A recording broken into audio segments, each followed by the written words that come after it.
brings a unique voice to discussions of love, marriage, sexuality, and family. She is taught at Yale University and George Mason University and was a research fellow at both Stanford University's Hoover Institution and at the Acton Institute for the Study of Religion and Liberty. In 2008, Dr. Morse founded the Ruth Institute, a nonprofit educational organization dedicated to bringing hope and encouragement for lifelong married love. Everyone, please welcome Dr. Jennifer Roback Morse.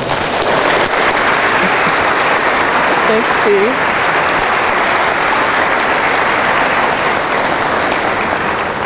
Well, thank you, everyone. I'm very excited to be here in Sacramento. Steve didn't mention that when we first moved to California back in 1996, we lived in San Jose for a few years, and then we lived in Santa Rosa for a few years. So I have a Northern California connection, and I enjoyed it very much. We used to come to Sacramento about once a month because there was an eye doctor that my son used to see here. So I'm kind of attached to Sacramento, and I'm very glad to be here tonight.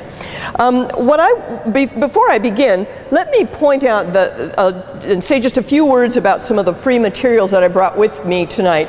I haven't brought anything to sell tonight because it's a pain in the neck to sell stuff, you know. I mean, that's just, but you can, there's some stuff you can order. But all that free stuff back there, I don't want to take any of it home in my suitcase, so you're required to take it, okay? I'm going to begin by showing you, some of you have already seen this, one man, one woman for life. This is the motto of the Ruth Institute. And you might say, actually, that this is Catholic teaching on a bumper sticker. I mean, you wouldn't think it would be possible to get centuries worth of canon law, scripture, tradition, all on a bumper sticker, but this is pretty much it, right? One man, one woman for life, both meaning permanence, the permanence of married life, but also meaning the fruitfulness of married life. And we have also this little book called Marriage and the Public Good, 10 Principles. It looks like all those disappeared off the table already. Those are free. Please share them with your friends, those of you who took them. Then something that we just came out with, it's called 77 Non-Religious Reasons to Support Man-Woman Marriage. 77 non-religious reasons to support man-woman marriage. So when you walk out of here tonight, I want you to have the resources that you need to talk about this issue confidently. I want you to be confident about this issue because you can be confident about this issue. So this is one of the tools, and there should be enough for everyone to get one. And so if there are husbands and wives here, just take one. And if you need more, we can send them. We're happy to send them. Now, also, there is circulating a sign-up sheet for the Ruth Institute weekly newsletter. One of our programs at the Ruth Institute is that we put out a weekly newsletter that every week has an article and tips and information about some aspect of the marriage movement or the life movement. Because I believe that the marriage movement is a huge thing. It's not just about one topic. It's about, there are all kinds of topics that are related to it. So we have things about divorce and abortion and cohabitation, all kinds of topics. So if you read the Ruth Institute newsletter for a year, you will be very well informed about all of these issues, okay? With that, let me begin talking with you about the subject of same-sex marriage by backing up. Okay, I want to back up and back off from the subject of same-sex marriage because the fact is that Catholic teaching has lost a lot of ground in the marriage issue well before same-sex marriage ever came onto anybody's radar screen. And I can illustrate that to you by just telling you that when I wrote the first book that I ever wrote, in 2001, I came out with a book that was called Love and Economics. And when I was doing publicity for that book, every once in a while, and that book was about motherhood and why children need their mothers and fathers and why you need married mothers and fathers, why that helps and everything. So when I was doing publicity for that book, there was not one word about homosexuality or same-sex marriage anywhere in that book. And every once in a while, somebody would say, Dr. Morse, what do you think about same-sex marriage? Every once in a while, somebody would say that. And I would always say, well, look, it's my job to straighten out the straight people, and that's a full-time job. So I don't have anything to say about same-sex marriage, all right? And likewise, I came out with another book in 2005. That book was called Smart Sex: Finding Lifelong Love in a Hookup World. And that book is basically about how smart sex actually is married sex. That was the theme of the book. But I didn't blast them with that on the first page. By the time you were done, you figured out that that was the case. And it was a protest against all of the dumb sex that goes on in our culture. And so likewise, in 2005, with that book, there was not a word about same-sex marriage in that book. And people would sometimes say, well, what about same-sex marriage? And I would give the same answer, and basically we would move on. But the fact is, we can't laugh about it anymore, because all of the problems that sort of originated with straight people, if you want, are now moving. There's like a train that's moving along further and further and further away from the teaching about the unification of love, marriage, and human sexuality into one little package called marriage.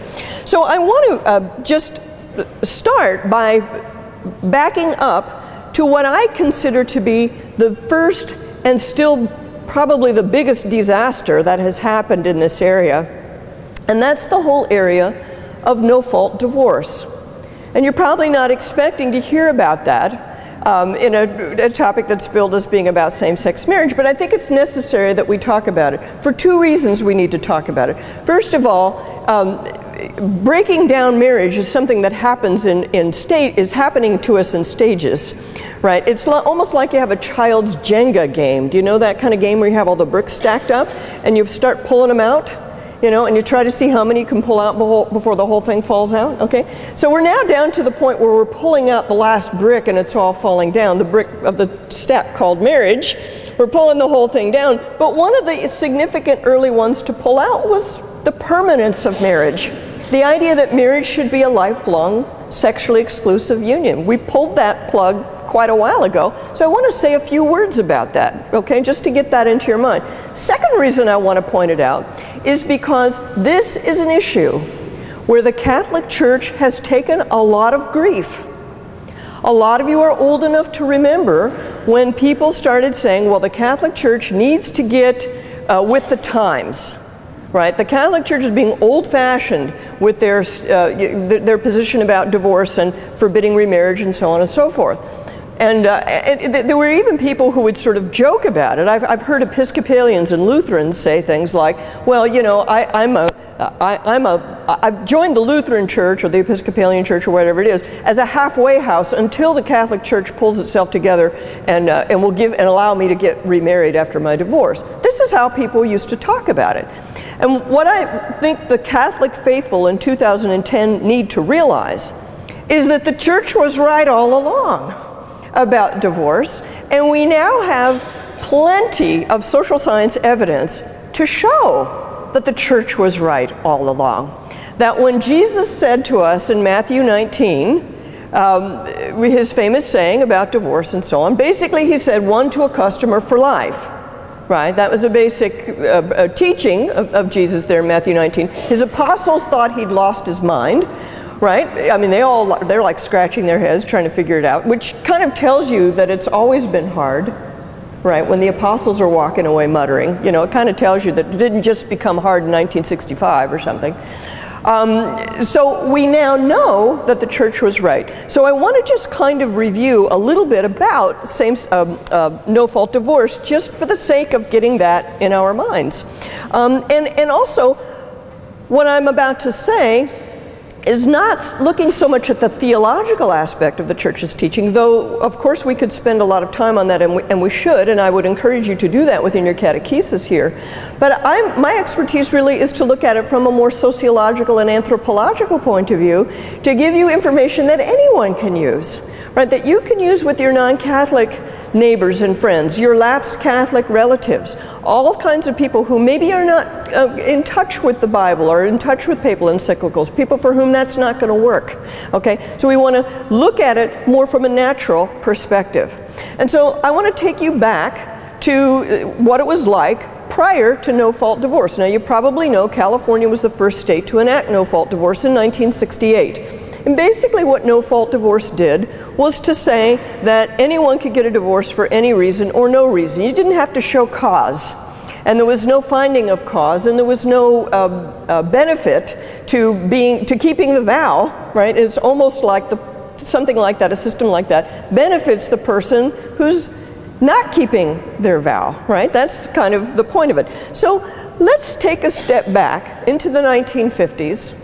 Looking in this audience, there are those of you who will remember with me what it was like to grow up in the 1950s, and there are those of you who have only heard about the 1950s from movies and things like that. So you have perhaps, for those of you, you have perhaps heard that the 1950s was an era of the oppression of women in loveless marriages and the confinement of men to dreary conformist jobs. You've probably all heard that. You've seen that in a million movies. Now, I can't tell you what it was like to be an adult in the 1950s, but I can tell you something about what it was like to be a child. Our mothers and fathers were there. Our fathers went to work every morning. They came home every night. And they were sober most of the time. Our mothers took care of us without hovering over us. We had safe neighborhoods in which to roam unsupervised most of the time. We slept in the same bed every night. We didn't shuttle between two households. For the vast majority of us, everything we needed for our homework or our school project was right there at our mom's house, which was also our dad's house, which was also the only house that we had. We didn't have to worry about how to behave around our mother's boyfriends or our father's girlfriends. Our mothers didn't bring a parade of boyfriends to the house. Our fathers didn't make fools of themselves, remarrying a string of women whom everyone else could see were gold diggers. It was unthinkable that our parents would present us with new lovers to whom we would have responsibilities and with whom we would have to have relationships. We sometimes saw our parents quarrel, but we seldom wondered whether those quarrels would mean the end of their marriages and the end of our lives as we had known them. Oh, and there's one more thing that we had that many of today's young people don't have. We had siblings. We had brothers and sisters. When our moms had a new baby, that brother or sister, was not a symbol of our mom's new relationship with a new husband, an unmistakable and final sign that our parents would never get back together. Sure, we sometimes felt neglected by our parents' preoccupation with the new baby, but we didn't have to deal with the feeling that many of today's children have to face, the feeling that the new baby completes and solidifies the new marriage, and that we are unwelcome leftovers from an old relationship. Each new baby became a permanent part of our family. We didn't worry about getting too attached to a new half or step sibling who might disappear if an adult relationship broke up.